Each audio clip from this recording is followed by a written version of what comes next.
Mga kapatid, bago po tayo magpatuloy sa ating worship sa Divine, ay nais ko po muna na banggitin ang mga may bahagi sa ating ikalawang serbisyo. Ngunit po, bago yun ay may mga kaunting paalala po tayo. Ang una po ay ang ating mga cellphone. Nawa po ay iwasan na po natin itong gamitin. O kung meron man po tayong emergency na hinihintay, ay paki-silent lang po. At kung wala naman po, ay mas maganda po ko paki-turn off na lang po ito. At pangalawa po yung ating mga chikiting. Alam ko po na meron po tayong mga dalang maliliit. Ay meron po silang worship doon sa ating children's department hanggang divine worship. Kaya po atin po silang dalhin doon para po maiwasan natin ang medyo maingay at pauli-uli po yung ating mga anak. Ano po?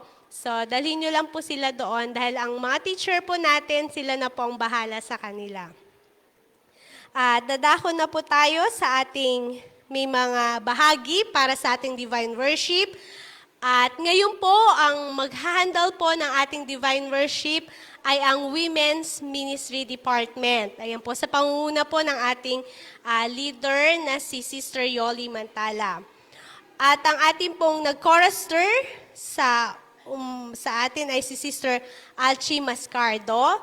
At ang inyo pong presider ay ang inyo pong lingkod, si Sister Hansel Iligua.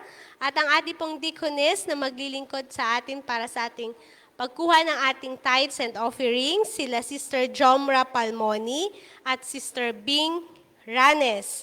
At ang ating pong offertory reading ni Sister Crispa Mascardo. At ang ating pong scripture reading at pastoral prayer na pangunahan po ni Ma'am Mercy Sidugin. At ang susunod po doon ay ang special song na ito naman po ay Department ng Clerk and Treasurer Department na meron po silang bisitan ngayong umagang ito. Ito po ay ang ating Toralisa family. Yan, sila po ay galing sa Irawan Church. At susundan po noon ay ang ating speaker. Ayan po, ang ating pong speaker ay bisita po din sa araw na to. Ito po ay galing naman sa Tipuco Church na si Ma'am Marilu Bukaw. Ayan po, itong po ang pagkakasunod-sunod ng ating divine worship sa umagang ito. At sabi nga po sa Psalms 96 verse 9, worship the Lord in the splendor of His holiness. Tremble before Him all the earth.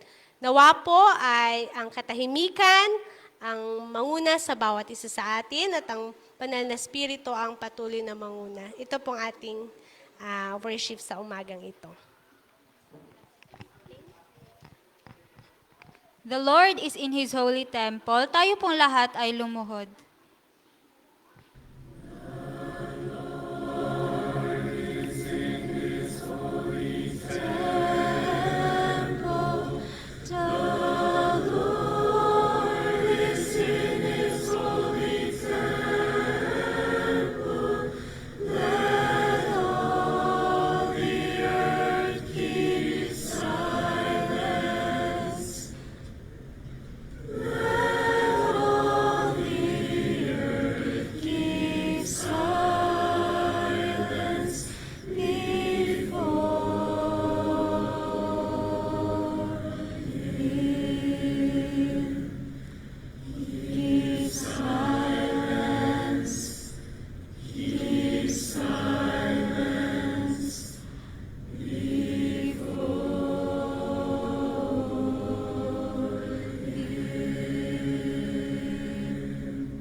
Tayong pong lahat ay tumayo. Awitin po natin ang We Love Thy Sabbath, Lord.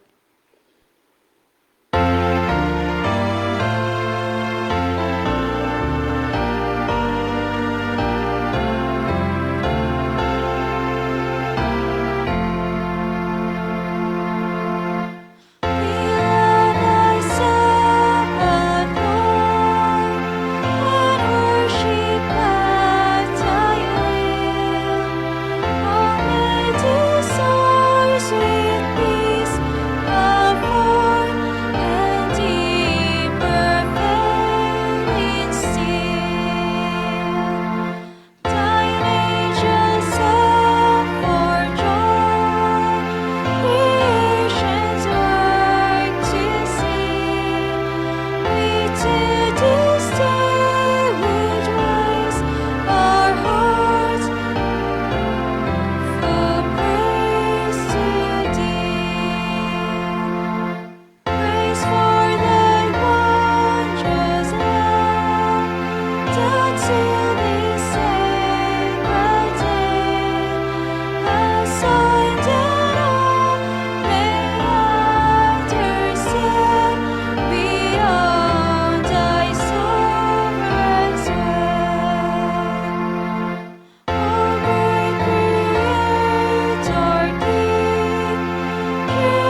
Okay, let's pray. Panginoon po naming Diyos na makapangyarihan sa lahat. Salamat po sa pagkakataong ito